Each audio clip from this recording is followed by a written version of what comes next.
If you're starting keto and you're confused about vegetables, you're not alone. Most people have been told their entire lives, eat more veggies, they're always healthy. But here's the hard truth. On keto, not all vegetables are created equal.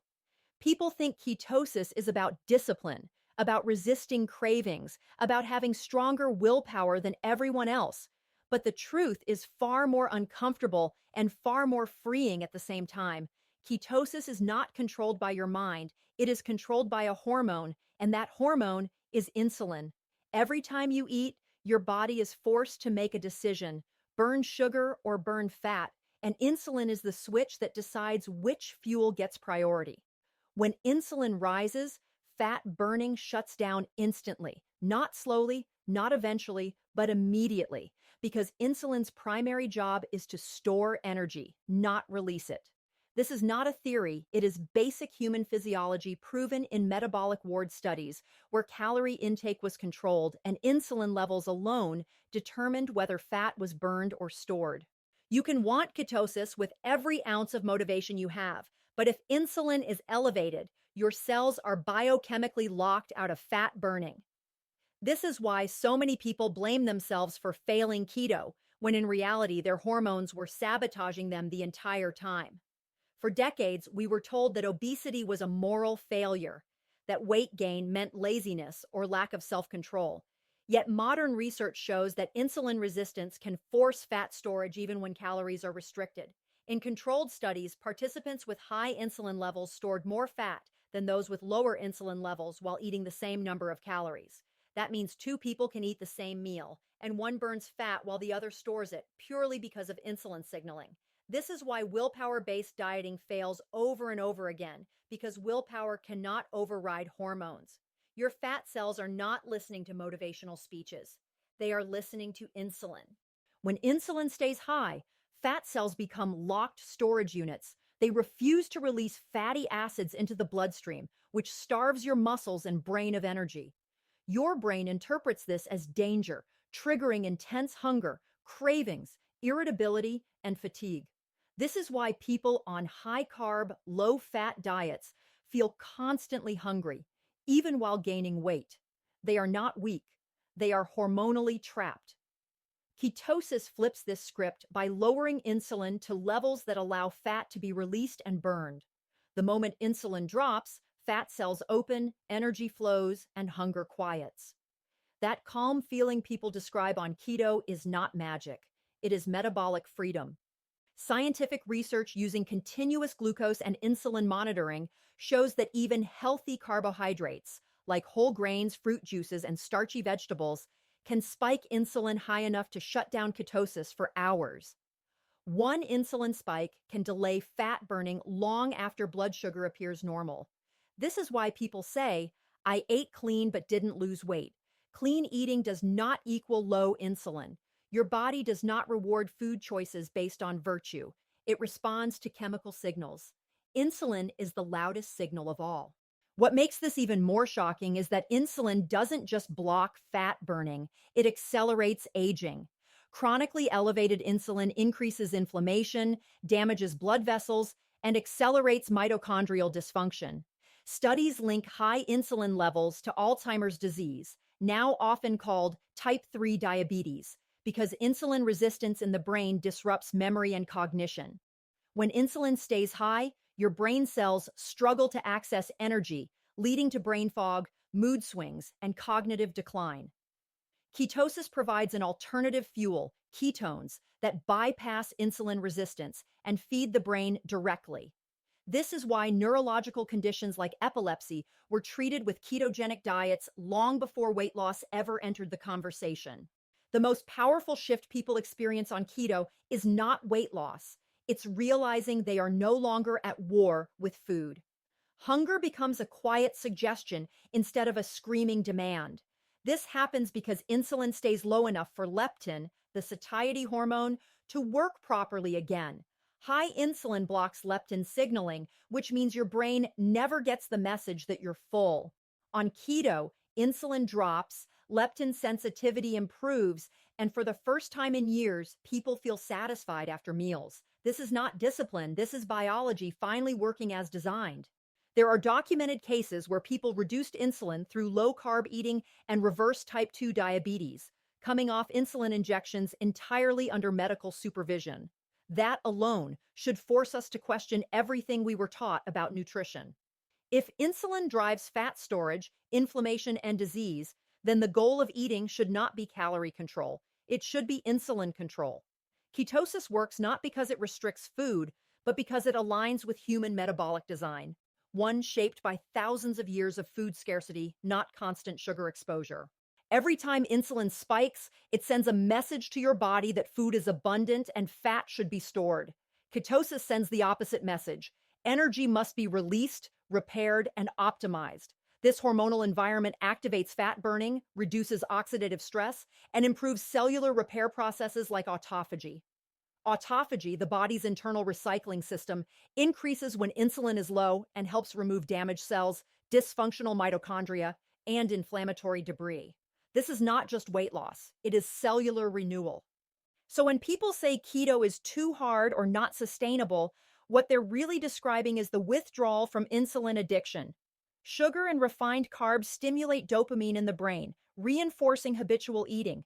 When insulin drops and the brain adapts to ketones, cravings fade because the chemical dependency is gone. This is why keto feels difficult at first, but effortless later. Willpower is needed only during the transition, not the lifestyle itself. Ketosis succeeds where diets fail because it removes the internal conflict between hunger and health. You no longer fight your body, you cooperate with it.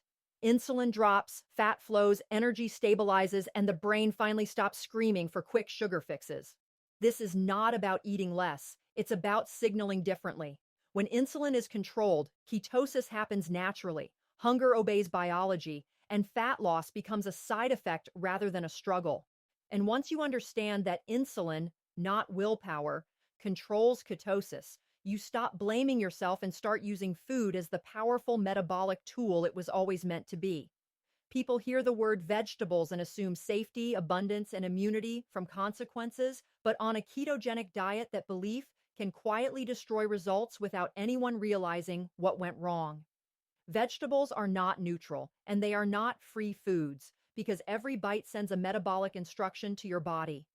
Your cells don't care if a carbohydrate comes from candy or carrots. They respond to glucose, insulin, and chemical signals. This is where most keto failures begin, not with sugar, not with bread, but with vegetables eaten under the false belief that more is always better. Science tells a very different story.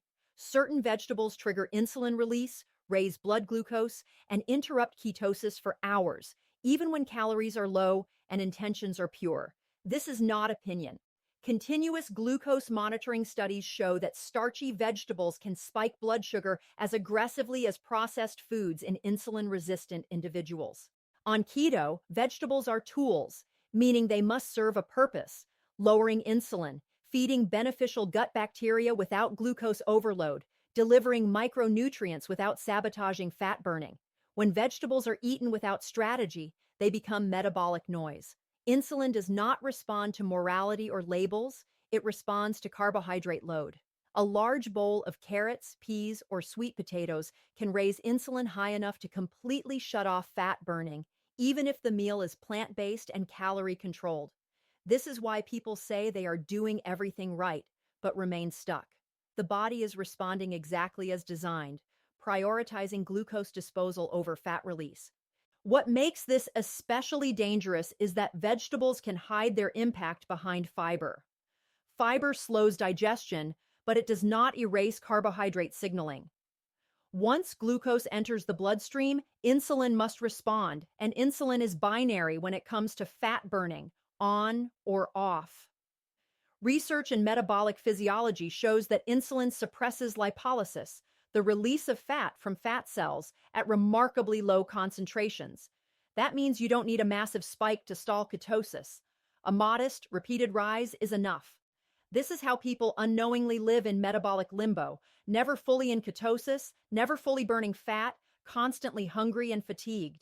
Vegetables as tools means understanding timing, portion size, and pairing. Studies show that carbohydrates consumed alongside fat and protein have a reduced glycemic response, but reduced does not mean eliminated. Even healthy vegetables can become problematic when eaten alone, snacked on constantly, or piled onto every meal without awareness. On keto, vegetables are not filler, they are modifiers. They influence insulin, inflammation, and gut signaling. When used correctly, they stabilize blood sugar and reduce cravings. When misused, they keep insulin elevated just enough to prevent metabolic healing.